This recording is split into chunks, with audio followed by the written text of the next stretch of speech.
आज हम जानेंगे डायबिटीज के कारण, लक्षण और इलाज के बारे में।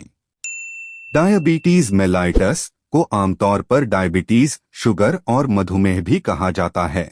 डायबिटीज लंबे समय तक चलने वाली एक मेटाबॉलिक कंडीशन है। यह ब्लड शुगर में ग्लूकोज के बढ़ते हुए लेवल से पहचाना जाता है। ये सिचुएशन तब होती है जब बॉडी पर्याप्त इंसुलिन का उत्पादन करने में नाकाम होती है। इंसुलिन एक हार्मोन है जिसका उत्पादन पैनक्रियाज यानी अग्नाशय करता है। इंसुलिन शरीर में ब्लड शुगर के लेवल को कंट्रोल करता है और कोशिकाओं की मदद से ग्लूकोज को एनर्जी में परिवर्तन करता है। जब ये प्रक्रिया ठीक से काम नहीं कर पाती है तो ग्लूकोज खून में जमा होने लगता है और बॉडी में कई तरह की परेशानियां पैदा होने लगती हैं। डायबिटीज क्या होता है? डायबिटीज 3 प्रकार की होती है। डायबिटीज के हर प्रकार के अलग अलग कारण होते हैं। Type 1 diabetes autoimmune destruction. यह सबसे कॉमन टाइप का डायबिटीज है। डायबिटीज ऑटोइम्यून डायबिटीज कहलाती है। शरीर का इम्यून सिस्टम जाने अनजाने पैंक्रियास में इंसुलिन बनाने वाली बीटा कोशिकाओं पर हमला करके उनको नष्ट कर देता है, जिसके कारण बॉडी में इंसुलिन नहीं बन पाता और शुगर का मेटाबॉलिज्म नहीं होता। Type 2 diabetes insulin resistance. ये इंसुलिन रेजिस्टेंस के चलते होने वाली कंडीशन है। इसमें बॉडी में इंसुलिन तो पैदा होता है पर बॉडी उसे यूज नहीं कर पाती। कोशिकाएं इंसुलिन के सामने सही से रिस्पॉन्ड नहीं करती हैं। पैंक्रियास इससे शरीर में ब्लड शुगर का लेवल बढ़ जाता है। इसका कारण मोटापा, फिजिकल एक्टिविटी की कमी, गलत लाइफस्टाइल और डाइट है। गर्भकालीन डायबिटीज हार्मोनल चेंजेस। प्रेगनेंसी के दौरान अक्सर हार्मोनल चेंजेस होते हैं।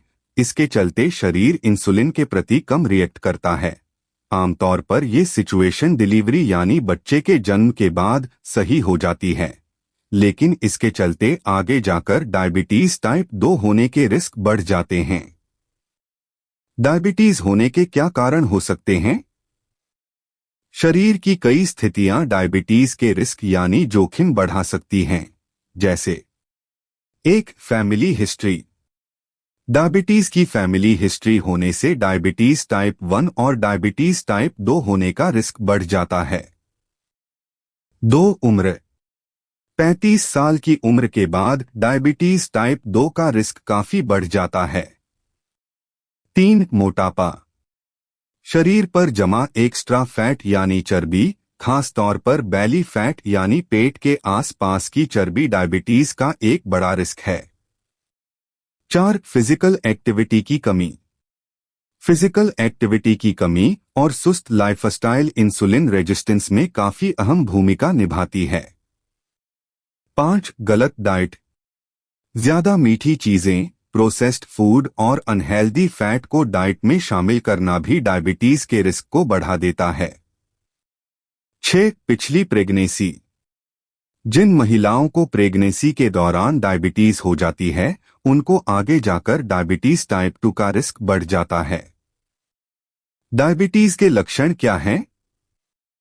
डायबिटीज के सही समय पर मॉनिटर करने के लिए इसके लक्षणों को पहचानना जरूरी है। इसके लक्षण इस तरह हैं, जैसे बार बार पेशाब आना, ज्यादा प्यास लगना, ज्यादा भूख लगना, वजन कम होना, विजन लॉस यानी नजर धुंधली होना, थकान महसूस होना, चोट लगने पर जख्म जल्दी ठीक ना होना, इन्फेक्शन होना, हाथ पैरों में झुनझुनाहट और सुन्नाहट होना, कई जगह पर त्वचा का गहरा काला होना।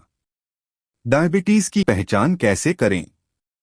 डायबिटीज की जांच में ब्लड ग्लूकोज का स्तर पता करने के लिए कई तरह के टेस्ट किए जाते हैं। 1 fasting blood sugar test. Fasting यानी भूखे पेट रहकर ब्लड शुगर का स्तर मापा जाता है। अगर ब्लड शुगर का स्तर 126 mg/dl या इससे ज्यादा आ रहा है तो ये डायबिटीज का संकेत हो सकता है। 2 ओरल ग्लूकोज टॉलरेंस टेस्ट। इस टेस्ट के दौरान ग्लूकोज पेय पिलाने से पहले और ग्लूकोज पिलाने के बाद शरीर में ब्लड शुगर का स्तर मापा जाता है। भोजन करने के बाद ब्लड शुगर का स्तर 200 mg/dl या इससे ज्यादा होना डायबिटीज होने का संकेत है। 3 ग्लाइकेडेट हीमोग्लोबिन टेस्ट। इस टेस्ट में पिछले 3 महीनों में मरीज के ब्लड शुगर को चेक किया जाता है।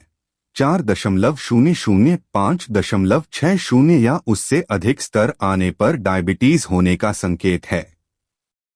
समय समय पर किए जाने वाले blood sugar test, random blood sugar test. समय समय के अंतराल पर ब्लड शुगर का टेस्ट किया जाता है। ब्लड शुगर का स्तर 200 mg/dl या इससे अधिक होने के साथ अगर शरीर में डायबिटीज के लक्षण दिख रहे हैं तो ये डायबिटीज होने का संकेत है।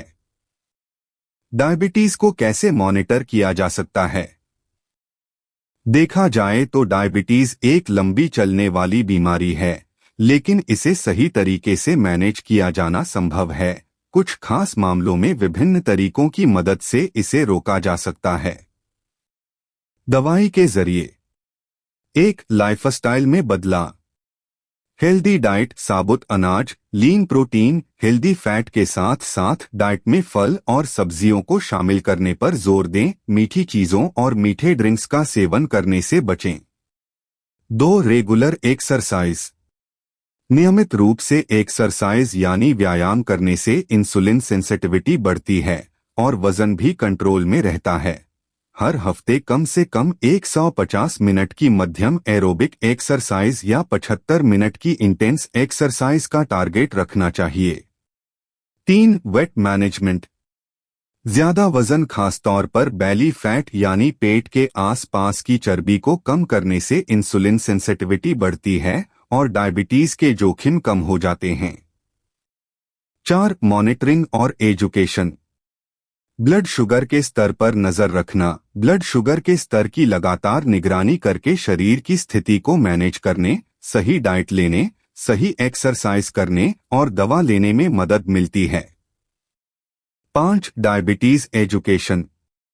डायबिटीज की बीमारी और इसके मैनेजमेंट के साथ साथ इसके कॉम्प्लिकेशन को कैसे संभालना है, इसकी जानकारी होना जरूरी है। कई हेल्थ केयर कंपनियां डायबिटीज एजुकेशन और सलाह देती हैं। 6. Support and counselling. डायबिटीज में एक जैसे चैलेंज का सामना करने वाले लोगों को सलाह देना और इमोशन सपोर्ट देना। डायबिटीज के साथ जिंदगी जीने वाले लोगों को व्यवहारिक और भावनात्मक स्तर पर परामर्श देना।